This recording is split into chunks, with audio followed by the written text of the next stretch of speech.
శ్రీ గురుభ్యో నమః. హరి ఓం. అందరికీ నమస్కారం. ఇంత భయంలో కూడా అర్జునుడి చేత 2 ఉపమానాలు చెప్పించాడు వ్యాసుడు.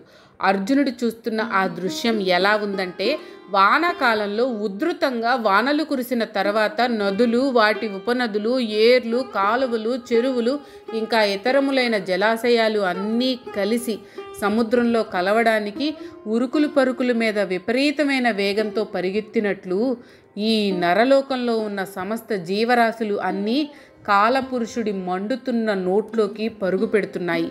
అలాగే మిడతలన్నీ దండుగా బయలుదేరి మండుతున్న అగ్ని చుట్టూ తిరుగుతూ అందులో పడి మాడిపోయినట్లు జీవరాశులన్నీ కాలపురుషుని నోట్లో పడుతున్నాయి. అంటే అర్జునుడి ముందు నిలబడి ఉన్న 18 అక్షోహిణీల సైన్యము, అందులోని రాజులు, సామంతులు, సైనికాధికారులు, కాల్బలము, అశ్విక దళము, గజదళము ఏ ఒక్కటి మిగలకుండా అన్నీ కాలపురుషుని నోట్లోకి వెళ్ళిపోతున్నాయి. వారందరూ పుట్టారు కాబట్టి చావక తప్పదు. అలాగే నీ తాతలు, తండ్రులు, అన్నదమ్ములు, బంధువులు, స్నేహితులు అందరూ పుట్టారు కాబట్టి చావక తప్పదు. వీరే కాదు, 3 లోకాలలో పుట్టిన ప్రతి ప్రాణి కూడా చావక తప్పదు. కాబట్టి చావబోయే వారి గురించి ఎవరూ చింతించాల్సిన అవసరం లేదు అని తన విశ్వరూప సందర్శనం ద్వారా బోధించాడు పరమాత్మ. ఇంత భయానక దృశ్యంలో ఉపమానాలు అవసరమా అని మనం అనుకోవచ్చు. అందుకే ఇది మానసికంగా అర్జునుడు అనుభవిస్తున్న స్థితి. ఒక కళ మాదిరి చూస్తున్నాడు. మానవులకు ఒక దృశ్యాన్ని మరొక దృశ్యంతో పోల్చుకోవడం సహజం. ఆ సహజత్వాన్ని ఇక్కడ ప్రతిబింబించాడు వ్యాసుడు. దానికి తోడు ఈ జనన మరణాల గురించి మనం రోజు చూసే ఉపమానం ఒకటి చెప్పుకోవచ్చు. ఇప్పుడంటే అధునాతనమైన రైసు మిల్లులు వచ్చాయి, కానీ ఇది వరకు చిన్న రైసు మిల్లులు ఉండేవి. ఆ రైసు మిల్లుకు పైన ఉన్న పళ్ళెం లాంటి దానిలో ధాన్యం పోస్తూ ఉంటారు, కింద ఉన్న గొట్టంలో నుండి బియ్యం వస్తూ ఉంటాయి. ఈ అనంత విశ్వంలో కోటాను కోట్ల జీవరాశులు అనుక్షణం పుడుతుంటాయి, మరణిస్తుంటాయి. వాటినన్నింటినీ లెక్క కడితే కింద వచ్చే బియ్యం పుట్టుకలుగాను, పైన పోసే ధాన్యం మరణాలుగాను కనిపిస్తాయి. మనం 100 ఏళ్ళు జీవిస్తాం కాబట్టి మనకు ఈ వేగం కనపడదు. భూమి ఎంతో వేగంతో తన చుట్టూ తాను తిరుగుతూ ఉంటుంది, కానీ మనకు తెలీదు. అలాగే ఇది కూడా. ఇక్కడ వ్యాసుల వారు కేవలం మరణాల గురించే వర్ణించారు. మరి ఈ మరణం గురించి తప్పించుకోవడం ఎలాగా అంటే, మరణం లేని చోటికి వెళ్ళడమే. పొగ నుండి తప్పించుకోవాలంటే పొగలేని చోటికి ఎలా వెళ్తామో, అలాగే జనన మరణాల నుండి విముక్తి పొందడానికి అవి లేని చోటికి వెళ్ళడమే. అది ఎక్కడుంది? ఆది అంతము లేని వాడి దగ్గర ఉంది. ఆయనే పరమాత్మ. ఆ పరమాత్మను ఆశ్రయించడమే మానవుల తక్షణ కర్తవ్యం. ఆ పరమాత్మను ఆశ్రయించడానికి మార్గం ఏమిటి అంటే, మనం ఎవరో మనం తెలుసుకోవడమే. మనం ఈ శరీరం కాదు, ఆత్మస్వరూపులం. మనకు పుట్టుక మరణం లేదు. చావు పుట్టుకలు కేవలం దేహానికి మాత్రమే, మనకు కాదు అని తెలుసుకోవడమే. ఈ విషయం అర్థమైతే ఎవ్వరికీ మృత్యువు అంటే భయం ఉండదు. అదే అమృతత్వము. తాను ఊహించుకుంటున్న ఉపమానాలతో ఆ దృశ్యం మరింత భయానకంగా కనిపించింది అర్జునుడికి. తన అన్నయ్య భీముడు లాంటివాడు విస్తరి నిండా భోజన పదార్థాలు వడ్డించుకుని అన్నింటినీ రుచి చూస్తూ ఎలా ఆరగిస్తూ ఉంటాడో, నాలుకతో పెదాలను నాక్కుంటూ పళ్ళ సందున ఇరుక్కున్న పదార్థాలను నాలుకతో నోట్లోకి లాక్కుంటూ పెదాలతో చప్పరిస్తూ ఎలా తింటూ ఉంటాడో, అదే మాదిరి తన ఎదుట కనిపిస్తున్న భయంకర రూపం ఈ లోకాలలో ఉన్న సమస్త జీవరాశులను ఆరగిస్తున్నట్లు భ్రమ చెందాడు అర్జునుడు. కృష్ణ, ఏంటిది? ఈ జనమేంటి? అన్ని లోకాలు నీ నోట్లోకి జొరబడడం ఏంటి? ఈ జీవరాశులను అంతా నీవు నమిలి మింగేయడం ఏంటి? అలా నములుతూ మింగుతూ ఉంటే నీ పళ్ళలో చిక్కుకున్న వాటిని నీవు ఆత్రంగా నాలుకతో లోపలకు లాక్కోవడం, నీ పెదాలను చప్పరించడం, నాకేయడం, ఇదంతా ఏంటి? అంతా విచిత్రంగా ఉందే. పైగా నీ ఉగ్రమైన శరీర కాంతితో ఈ లోకమంతా తప్పించిపోతూ ఉంది. ఎవ్వరూ ఈ వేడిమికి వెలుతురుకు తట్టుకోలేకపోతున్నారు. ఎండాకాలంలో ఎండవేడికి తట్టుకోలేక వడదెబ్బ తినేవాళ్ళు చనిపోయేవాళ్ళు మనం చూస్తూనే ఉన్నాం కదా. ఇలాగే ఎండవేడిమికి తట్టుకోలేక ఎన్నో జీవరాశులు మరణిస్తుంటాయి. కాలము అనేది ఈ విధంగా ప్రాణులను హరిస్తూ ఉంటుంది. అర్జునుడు కూడా ఆ భయంకరమైన కాల స్వరూపాన్ని చూసి ఒక అద్భుతమైన ఆకారం అందరినీ నమిలి మింగుతున్నట్లు, పళ్ళ సందున పడిన వాళ్లను నాలుకతో లోపలకు లాక్కుంటున్నట్లు ఊహించుకుంటున్నాడు. ఇటువంటి రూపం చూసిన వారికి ఎవ్వరికైనా ఒక సందేహం వస్తుంది, దేవుడు కరుణామయుడా లేక క్రూరుడా అని. లేకపోతే ఈ వినాశనం ఏంటి, ఈ క్రూరత్వం ఏంటి అని సందేహం కలుగుతుంది. అది క్రూరత్వం కాదు, పరమాత్మ దయ, కరుణ. కాలం తీరిన వారు మరణిస్తేనే కదా కొత్త వారికి చోటు, ఆహారం దొరికేది. అలాగే వృద్ధాప్యంతో, రోగాలతో బాధపడే వారికి పరమాత్మ విముక్తి కల్పిస్తున్నాడు. కాలం తీరిన జీవరాశులను అలాగే తనలోకి లాగేసుకుంటున్నాడు. కొత్తవారు రావడానికి అవకాశాన్ని కల్పిస్తున్నాడు. ఇలా అనుకుంటే పరమాత్మ మన మీద దయ చూపించి మరణం అనే వరాన్ని మానవులకు ప్రసాదిస్తున్నాడు అని అనుకోవాలి. 70 దాటిన తర్వాత వృద్ధాప్యంతో, రోగాలతో బాధపడుతూ ఈ లోకం నుండి ఎంత త్వరగా వెళ్ళిపోతే అంత మంచిది అని ఎంతోమంది అనుకుంటూ ఉంటారు. ఈ భారీ శరీరాన్ని మోయలేక, రోగాలతో బాధలు పడలేక తొందరగా చావు చేస్తే బాగుండు అని కోరుకునేవాళ్ళు ఎంతోమంది ఉన్నారు. మరి పరమాత్మ వారందరికీ మరణం ప్రసాదించి వారిని బాధల నుండి విముక్తులను చేస్తున్నాడు కదా, కొత్తగా పుట్టేవారికి చోటు కల్పిస్తున్నాడు కదా. ఇలా భావిస్తే దేవుడు కరుణామయుడే కదా. ఆలోచించండి. ఇంతటి ఉగ్రరూపం కలవాడివి, నీవు ఎవరో నాకు తెలియడం లేదు. కాస్త వివరంగా చెప్పు. అసలు నీవు ఎవరో, నీ ప్రవృత్తి ఏంటో నాకు ఏమీ తెలియడం లేదు. ఆది అంతము లేని నీ గురించి తెలుసుకోవాలని ఉంది. నా మీద అనుగ్రహించి నాకు ప్రసన్నుడవుగా నీ గురించి నాకు తెలియజేయి అని ప్రార్థించాడు అర్జునుడు. ఇప్పటి వరకు అర్జునుడు నాణ్యానికి ఒకవైపే చూశాడు. దేవుడు పరమాత్మ అంటే దయామయుడు, కరుణామూర్తి అని అర్జునుడికి తెలుసు. కానీ ఇక్కడ కనపడేది అంతా వ్యతిరేకంగా ఉంది. ఇక్కడ తనకు పరమాత్మ కాల స్వరూపుడుగా, అందరినీ నాశనం చేసేవాడుగా ఉగ్ర రూపంతో కనపడుతున్నాడు. ఇప్పుడు అర్జునుడికి సందేహం కలిగింది. ఇంతకీ నువ్వు మా కృష్ణుడివేనా? కృష్ణుడివి అయితే నీకు మనోహరమైన రూపం ఉండాలి, కానీ ఈ ఉగ్రరూపం ఏంటి? సకల జీవజాతులను నమలడం, తినడం, నాకడం ఏంటి? నువ్వు మా కృష్ణుడివి కాకపోతే ఇంతటి భయానకమైన ఉగ్రరూపం కల మీరు ఎవరు? ఈ అవతారం ఏంటి? ఇంత భయంకరంగా ఎందుకున్నావు? ఎంత ఆలోచించినా నువ్వు ఎవరో అర్థం కావడం లేదు. నీకు నమస్కారం. ఆది అంతాలు లేని నువ్వు ఎవరో చెప్పు. అయ్యా మహానుభావ, తమరి ప్రవృత్తి ఏంటో నాకు చెప్పండి. తమరు ఈ ప్రకారం అందరినీ అంతం చేయడమేనా? లోకాలను అనుగ్రహంతో చూడడం కూడా ఉందా? నాకు ఏమీ అర్థం కావడం లేదు. నన్ను అనుగ్రహించి నాకు తెలియజేయండి అని భయంతో వణికిపోతూ వేడుకున్నాడు అర్జునుడు. ఇప్పటికీ ఈ ట్రీట్మెంట్ చాలు అనుకున్నాడు కృష్ణుడు. అర్జునుడితో ఇలా అంటున్నాడు. అర్జునుడు అడిగిన ప్రశ్నలకు శ్రీకృష్ణుడు ఈ విధంగా సమాధానం చెప్పాడు. ఓ అర్జున, నేను కాల స్వరూపుడిని అని ఇదివరకే చెప్పాను.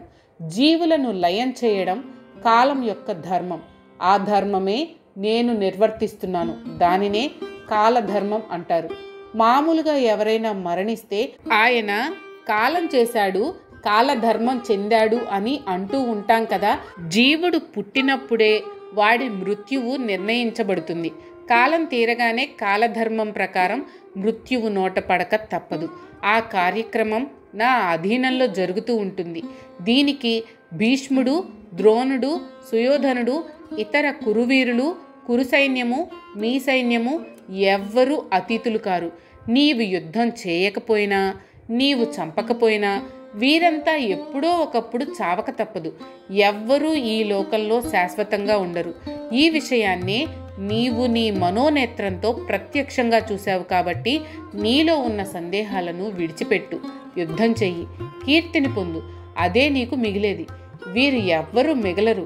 వీరందరూ కాలానుగుణంగా చావాల్సిన వారే. ఈ యుద్ధంలో నీ చేతిలో కాకపోయినా ఒకరి చేతిలో ఒకరు చావక తప్పదు. నీవు కేవలం నిమిత్త మాత్రుడువు అనే భావాన్ని బోధించాడు కృష్ణుడు. మరి కాలం కేవలం లయకారకమేనా అంటే కాదు అని చెప్పాలి. కాలానుగుణంగా జీవులు పుడుతూ ఉంటాయి, మరణిస్తూ ఉంటాయి. సృష్టి, లయం రెండూ కాలస్వరూపాలే. ఈ రెండూ కలిపి కాలము అని అనవచ్చు. భూతకాలంలో అంటే జరిగిపోయిన కాలంలో పుట్టిన వాళ్ళు రాబోయే కాలంలో మరణిస్తారు. ఆ పుట్టిన సమయం మరణించే సమయం మధ్య ఉన్న కాలం మాత్రమే వర్తమానం అవుతుంది. అందుకే పల్లెలలో ఏమీ చదువుకొని వాళ్ళు ఇవాళ చస్తే రేపటికి 2 ఏంటంట అని మరణాన్ని చాలా తేలిగ్గా తీసుకుంటారు. అన్నీ తెలిసిన వాళ్లే మరణానికి భయపడుతూ ఉంటారు. కానీ మరణం అనేది ఒక వరం అని, అది కాలం యొక్క ధర్మం అని, అందుకే దానిని కాలధర్మం అని అంటారని తెలుసుకున్నవాడే జ్ఞాని. మరి ఇది వరకు పరమాత్మ అన్నారు, ఇప్పుడు కాలము అంటున్నారు. ఇది ఎలా అర్థం చేసుకోవాలి అనే సందేహం వస్తుంది కదా. బంగారం కొట్టుకెళ్ళాం. అక్కడ వివిధములైన ఆభరణాలు ఉన్నాయి. కొన్ని మెడకు వేసుకునేవి, కొన్ని నడువుకు పెట్టుకునేవి, కొన్ని వేళ్లకు పెట్టుకునేవి, కొన్ని కాళ్ళకు పెట్టుకునేవి. ఈ ఆభరణములలో ఉన్న మూల పదార్థం అంతా బంగారమే కానీ మరొకటి కాదు. అలాగే పరమాత్మ ఒక్కడే. అది పారమార్థిక సత్యం. కానీ వ్యవహారంలో ఆ పరమాత్మ కాలంగా చెప్పబడుతున్నాడు. సృష్టి, స్థితి, లయములను నిర్వర్తిస్తున్నాడు. దీనినే వ్యావహారిక సత్యము అంటారు. ఆభరణములు వ్యావహారిక సత్యం అయితే ఆ ఆభరణములలో నిండి ఉన్న బంగారం పారమార్థిక సత్యం. కాబట్టి వ్యావహారిక దృష్ట్యా పుట్టడం, పెరగడం, వివాహం, పిల్లలు, బంధువులు, సుఖ సంతోషాలు, వ్యాధులు, ముసలితనం, మరణం ఇవన్నీ తప్పవు. ఇవన్నీ ప్రతివాడు అనుభవించాల్సిందే. అవతార పురుషులు కూడా తప్పించుకోవడానికి వీల్లేదు. ఇది అందరూ తప్పకుండా అంగీకరించాల్సిన సత్యం. ఇవన్నీ ప్రతివాడి జీవితంలో తప్పించుకోలేని పరిణామాలు. అదే పారమార్థిక సత్యం ప్రకారం చూస్తే కనుక పుట్టుక, పెరగడం, మరణం ఇవన్నీ మిథ్య, కేవలం నాటకం. నేను శరీరం కాదు, ఆత్మస్వరూపాన్ని అని తెలుసుకోవాలి. ఒక నియతి ప్రకారం ఇదంతా జరుగుతూ ఉంది, అందరం పరమాత్మ స్వరూపులమే అని తెలుసుకోవడమే జ్ఞానం. ఇలా అర్థం చేసుకుంటే పరమాత్మ కాలస్వరూపుడు అనే విషయం చక్కగా అర్థమవుతుంది. కాబట్టి ఓ అర్జున, లేచి నిలబడు, యుద్ధం చెయ్యి. యుద్ధంలో నీ శత్రువులను జయించు, అనంతమైన కీర్తి ప్రతిష్టలు సంపాదించు, ఎదురులేని రాజ్యాధికారాన్ని అనుభవించు. మరలా చెప్తున్నాను, నీ తాతలు, తండ్రులు, అన్నదమ్ములు, బంధువులు, స్నేహితులు అంతా పుట్టగానే వారి మరణం నిశ్చయమైంది. అందరూ ఈ యుద్ధంలో చావాలని నిర్ణయింపబడింది. దానిని నీవు తప్పించలేవు. వీరిని నీవు చంపకపోయినా ఈ యుద్ధం ఆగదు. ఈ యుద్ధంలో వీరందరూ ఒకరిని ఒకరు చంపుకుంటారు. నీవు వీరినందరినీ చంపడం కేవలం నిమిత్త మాత్రమే. నీవు కేవలం నిమిత్త మాత్రుడువు. కాలమే వీరిని అందరినీ చంపుతుంది. అది కాలధర్మం అని బోధించాడు కృష్ణుడు. యుద్ధం అయిన తర్వాత కృష్ణుడి మాటలు అక్షర సత్యాలయ్యాయి. యుద్ధం పూర్తి అయిన తర్వాత పంచపాండవులు, కృష్ణుడు, సాత్యకి, కృపాచార్యుడు, అశ్వత్థామ, కృతవర్మ, యుయుధానుడు ఇంకా కొంతమంది మాత్రమే మిగిలారు. ఇరు పక్షాలలో ఉన్న 18 అక్షోహిణీల సైన్యం మరణించారు. ఇక్కడ ఒక పదం వాడారు వ్యాసుల వారు, నిమిత్త మాత్రం భవ సవ్యసాచిన్. అంటే ఓ అర్జున, నీవు కేవలం నిమిత్త మాత్రుడువు అని. ఈ పదానికి విపరీత అర్థాలు తీస్తారు చాలామంది. మనం అందరం కేవలం నిమిత్త మాత్రులం. అంతా పరమాత్ముడి చేతిలో ఉంది. శివుని ఆజ్ఞ లేనిదే చీమైనా కుట్టదు.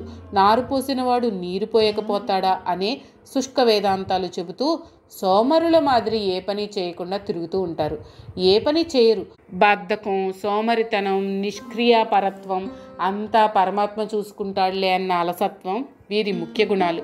మరికొంతమంది అంతా విధిలేల అంటూ వీరు చేసే అపభ్రంశపు పనులన్నీ విధి మీద తోసేస్తారు. ఇటువంటి వారంతా వేదాంతాన్ని, శాస్త్రాలను తమకు అనుకూలంగా మలుచుకుంటున్నారు తప్ప వీరికి శాస్త్రజ్ఞానం లవలేశం కూడా ఉండదు. నిమిత్త మాత్రం అంటే ఆ అర్థంలో తీసుకోకూడదు. మన కర్తవ్యం మనం నిర్వర్తించాలి. ఫలితం కోసం ఆశించకూడదు. ఏ ఫలితం వచ్చినా ఈశ్వర ప్రసాదంగా స్వీకరించాలి. ఒకసారి విఫలమైతే మరలా ప్రయత్నించాలి, కానీ నిరాశ నిస్పృహలకు లోను కాకూడదు. కర్తవ్య నిష్ఠ ముఖ్యం. ఏ పని చేసినా మనస్సు మాత్రం భగవద్ధ్యానంలో ముడిపడి ఉండాలి. అటువంటప్పుడు నీవు అధర్మ కార్యాలు చేసే ప్రసక్తే లేదు. తెలియకుండా పొరపాటును చేసిన ఆ కర్మలకు చెందిన పాపపుణ్యాలు నీకు అంటవు. నీవు చేసిన ప్రతి మంచి పనికి తగిన ఫలితం తప్పకుండా లభిస్తుంది. ఆ పదాలను మనం ఇలా అర్థం చేసుకోవాలి. ఇప్పటి వరకు అందరి విషయం చెప్పి ఇప్పుడు ప్రత్యేకంగా భీష్మ ద్రోణుల గురించి చెప్తున్నాడు. ఓ అర్జున, ఈ ద్రోణుడు, భీష్ముడు, సైంధవుడు, కర్ణుడు వీరంతా కూడా కాలానుగుణంగా ఈ యుద్ధంలో చస్తారు. నీవు యుద్ధం చేసినా చేయకపోయినా ఇది తప్పదు. ఎవ్వరూ మిగలరు. నీవు క్షత్రియుడు కాబట్టి యుద్ధం చేయడం నీ ధర్మం కాబట్టి నీ ధర్మం నీవు నెరవేర్చు. యుద్ధం చేసి ఆ పని పూర్తి చెయ్యి. యుద్ధం చేస్తే నా వాళ్ళందరూ చస్తారు అనే భయం, దిగులు వదిలిపెట్టు. ఎలాంటి భయం లేకుండా లేచి యుద్ధం చెయ్యి. ఈ యుద్ధంలో విజయం నీదే. శత్రువులనందరినీ జయించి ధర్మ సంస్థాపన చెయ్యి అని కర్తవ్య బోధ చేశాడు కృష్ణుడు. ఇక్కడ మనకు అంటే మనబోటి సామాన్యులకు ఒక సందేహం కలుగుతుంది. యుద్ధం ఇంకా మొదలవలేదు. భీష్ముడు, ద్రోణుడు, సైంధవుడు అంతా జీవించి ఉన్నారు. మరి వీరంతా ఇదివరకే చచ్చిపోయారు అంటాడేమిటి అని మనకు సందేహం రావడం సహజం. పరమాత్మ అంటే కాలపురుషునికి కాలం అంటూ లేదు. అంత వర్తమానమే. జరిగినది, జరుగుతున్నది, జరగబోయేది ఎదుట స్పష్టంగా కనపడుతూ ఉంటుంది. ఆ దృశ్యాన్నే అర్జునుడికి చూపించాడు కృష్ణుడు. మనం కూడా ఈ సత్యాన్ని గ్రహించాలి. మనం అంతా క్యూలో ఉన్నాం. కాకపోతే వాడు నేడు రేపు మనం అన్న సత్యాన్ని గ్రహించగలిగితే ఈ ఆవేశాలు, రాగద్వేషాలు, అనుబంధాలు అనేవి ఉండవు. ఉన్నా పరిమితంగా ఉంటాయి. ఇక్కడ మరొక మాట అన్నాడు కృష్ణుడు, మావ్యధిష్టాహ అంటే భయపడవలదు అని. ఈ లోకంలో ఎవరికైనా భయాన్ని మించిన శత్రువు లేదు, ధైర్యాన్ని మించిన మిత్రుడు లేడు. ఎంతటి వాడికైనా ఉన్నది పోతుందేమో అనే భయం, రావాల్సింది రాదేమోనన్న భయం, నేనెప్పుడు పోతానో అన్న భయం పట్టి పీడిస్తూ ఉంటుంది. ధైర్యం అంటే ఏమీ లేదు. భయం లేని స్థితి ధైర్యం. దీపం ఉన్న చోట చీకటి ఉండదు. ధైర్యం ఉన్న చోట భయం ఉండదు. ఈ భయం లేకపోతే మానవుడు అజేయుడవుతాడు. కాబట్టి మనం దేనికి భయపడకూడదు అనే సత్యాన్ని బోధించాడు కృష్ణుడు. ఆఖరున కృష్ణుడు మరొక మాట కూడా అన్నాడు, రణే సపత్నా జేతాసి అంటే ఈ యుద్ధంలో నీవు అందరినీ గెలుస్తావు. విజయం నీదే. కేవలం నిమిత్త మాత్రంగా యుద్ధం చెయ్యి అని అన్నాడు. మొత్తం 3 మ్యాచ్లు ఆడాలి అనుకుందాం. అందులో 2 మ్యాచ్లు ఒక జట్టు గెలిచింది. 3వ మ్యాచ్ కేవలం లాంఛనంగా ఆడతారు. అలాగే పరమాత్మ గెలుపు ముందే నిశ్చయం చేసేశాడు. నీవే గెలుస్తావు అనే విషయం చెప్పేశాడు. అర్జునుడిని కేవలం నిమిత్త మాత్రంగా యుద్ధం చేయమన్నాడు. కృష్ణుడు సైలెంట్ అయ్యాడు. అర్జునుడు ఆలోచిస్తున్నాడు. వీరిద్దరి మనోభావాలు తెలుసుకున్న సంజయుడు ఇలా అన్నాడు, మీకు కనుక ఈ వీడియో నచ్చినట్లయితే లైక్ చేయండి. అలాగే మీ ఫ్యామిలీ అండ్ ఫ్రెండ్స్కి షేర్ చేయండి. ఛానల్లో కొత్త నోటిఫికేషన్స్ కోసం సబ్స్క్రైబ్ చేయండి. అలాగే పక్కనే ఉన్న బెల్ ఐకాన్ని ట్యాప్ చేయండి.